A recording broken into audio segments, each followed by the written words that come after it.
Hello students, good morning. How are you? All you are fine?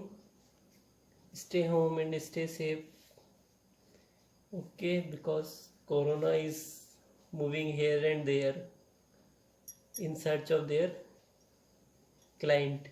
Okay, तो हम start करते हैं एक आपके लिए कुछ फ्यू लाइंस। शिक्षा का मकसद है खाली दिमाग को खुले दिमाग में परिवर्तित करना। अगर आप एजुकेटेड होंगे, ठीक है, तो आप अपने आसपास के एनवायरनमेंट को अच्छा बना पाओगे। बट आप अनएजुकेटेड हो, दैट मीन्स आप अपने आसपास के एनवायरनमेंट को भी जैसा हो वैसा ही रहने दोगे। इसलिए तो शिक्षा का मकसद ये नहीं है कि बस हमने पढ़ा रट के हमने सब कुछ गेन कर लिया। हमारा एम क्या है, हमें खुले दिमाग से सोचना, हमारी मेंटलिटी को चेंज करना है। ठीक है, इसी सीरीज में हमने लास्ट पढ़ा था डायमेंशनल, ठीक है, डायमेंशन इक्वेशंस एंड डायमेंशंस क्या होती है पहले मैं आपको बता देता हूँ, थोड़ा रिवाइज कर लेते हैं।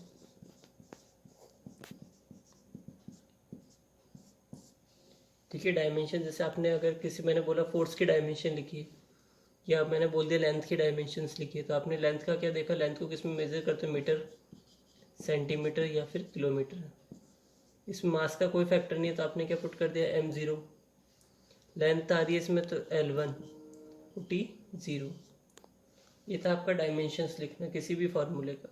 अब मैंने बोला डायमेंशन इक्वेशन लिखिए, तो अब डायमेंशन इक्वेशन कैसे लिखोगे।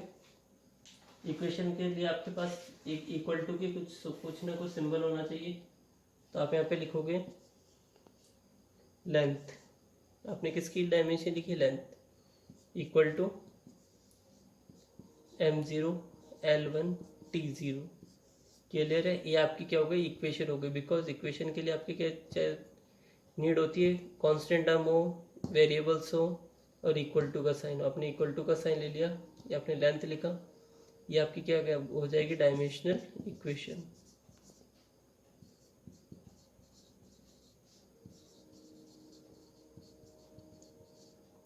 ठीक है, अब इसी सीरीज में हम आगे स्टार्ट करते हैं dimensional analysis and its applications. क्या दिया है, a thorough understanding of dimensional analysis helps us in deducing certain relations among different physical quantities. क्या दिया, एक हमें ऐसा समझ, इसके थ्रू हम क्या कर सकते हैं, किसी भी फिजिकल क्वांटिटीज की मिड में कोई रिलेशन फाइंड आउट कर सकते हैं, या किसी भी मतलब कोई आपके पास जैसे क्वांटिटी है उसका इक्वल टू में क्या इक्वेशन आएगी, या उसके, तो हमें क्या दिया, तो फिजिकल क्वांटिटीज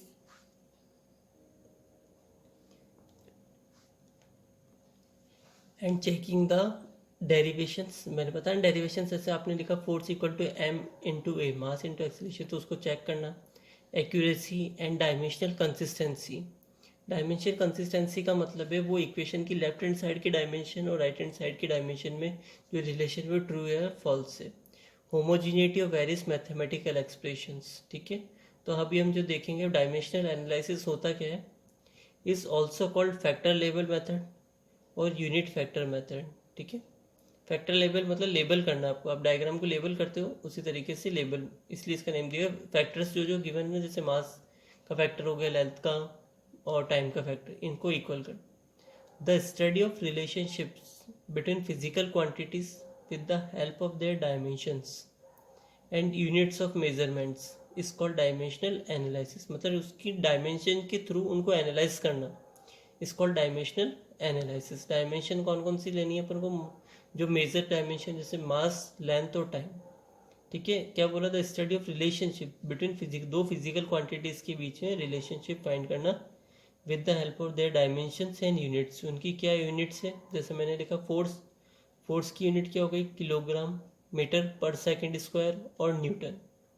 ठीक है, तो अब लेफ्ट हैंड साइड में फोर्स है, राइट हैंड साइड में हमने उसकी यूनिट है, तो इन दोनों के बीच में एक रिलेशन फाइंड कर। अब आता प्रिंसिपल ऑफ होमोजिनिटी, यहाँ पे वर्ड आता है होमोजिनिटी का।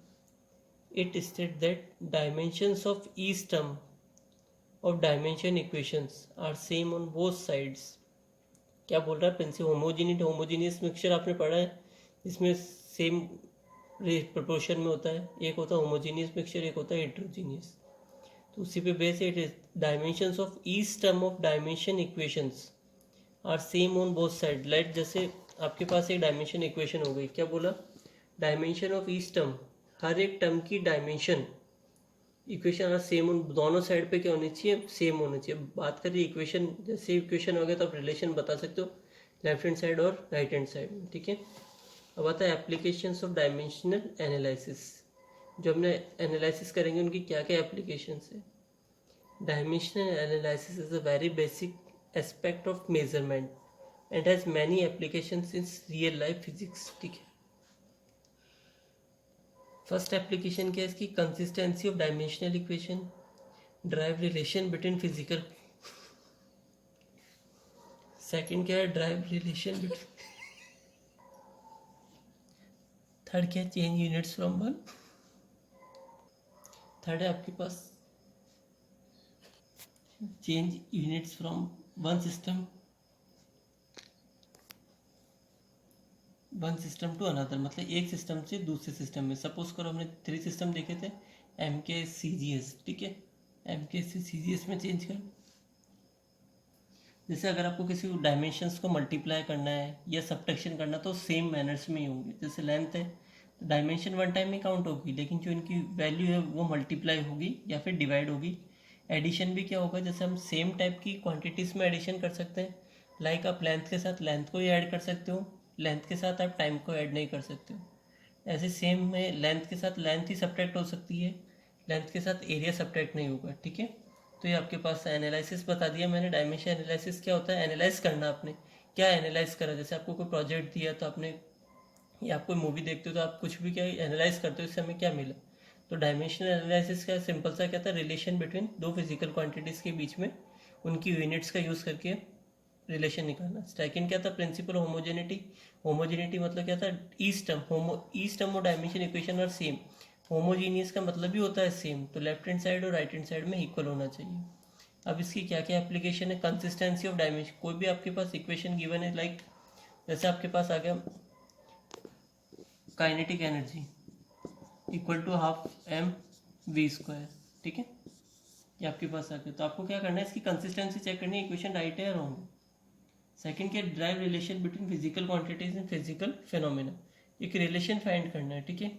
जैसे आपको मैंने बोल दिया कि rho equals to density equals to mass upon volume होता है, तो एक रिलेशन फाइंड करके बताओ ये राइट है या रॉन्ग है, ठीक है, कि मास 1 टाइम आएगा या वॉल्यूम 2 टाइम्स आएगा या 3 टाइम्स आएगा, तो इसके बारे में। थर्ड क्या, change units from one system, मतलब CGS से MKS सिस्टम में आपको जाना है, तो ये कन्वर्जन हो गया। क्लियर है यहाँ तक। अब पढ़ते हैं consistency of dimensional equation. We can add और subtract physical quantities only if they have same dimensions. मैंने अभी भी बताया, जिनकी सेम डायमेंशंस होगी उन्हीं को आप ऐड कर सकते हो एंड सब्ट्रैक्ट कर सकते हो। The similarity of dimension of physical quantities is called is consistency. जो सिमिलैरिटी होती है उनके डायमेंशन में, उसी को ही बोला जाता है consistency of a dimensional equation. हो गया क्लियर। वी कैन, क्या बोला था, सिमिलरिटी ऑफ डायमेंशन। जो दो क्वांटिटीज दे रखी है उनके बीच की जो सिमिलरिटी है डायमेंशन में is called consistency of a dimensional. Example है, take mass and velocity. We can't add or subtract this. ठीक है, add or subtract this. ठीक है, क्या गिवन है आपके पास, डायमेंशन इक्वेशन,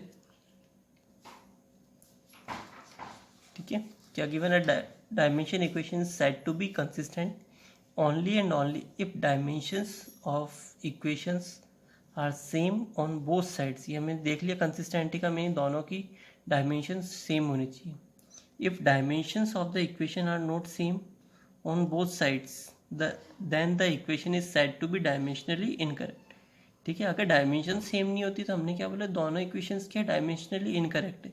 सपोज करो इस साइड आ रही है आपकी M1 L0 T0, right hand side में आ रही है M0 L1 T0, तो दोनों क्या है, डिफरेंट है। इफ़ एन इक्वेशन इज डायमेंट, इसको अच्छे से सुन लेना, if an equation is dimensionally correct, ठीक है, doesn't mean it is a completely correct equation. हो सकता है कोई ऐसी दो इक्वेशन आ जाए किसी पॉइंट पर जिनकी डायमेंशंस तो सेम आ रही है बट हो सकता है उनमें जो रिलेशन है वो रॉन्ग हो सकता है। ये चीज़ ध्यान रखना है कि ये प्रूफ नहीं होता कि अगर बोथ साइड आपके डायमेंशन सेम हो जाए तो वो इक्वेशन करेक्ट है, ऐसा नहीं है। ठीक है, अगर डायमेंशन इनकरेक्ट आ रही है तो हम कह देंगे इनकरेक्ट है, बट डायमेंशंस राइट होने पर ये कोई कंडीशन नहीं है कि वो राइट होगी यूजुअली। ठीक है, तो मोस्टली टाइम्स में वो इक्वेशन है जो आपके रॉन्ग भी हो सकती है। ठीक है, यहाँ तक क्लियर है।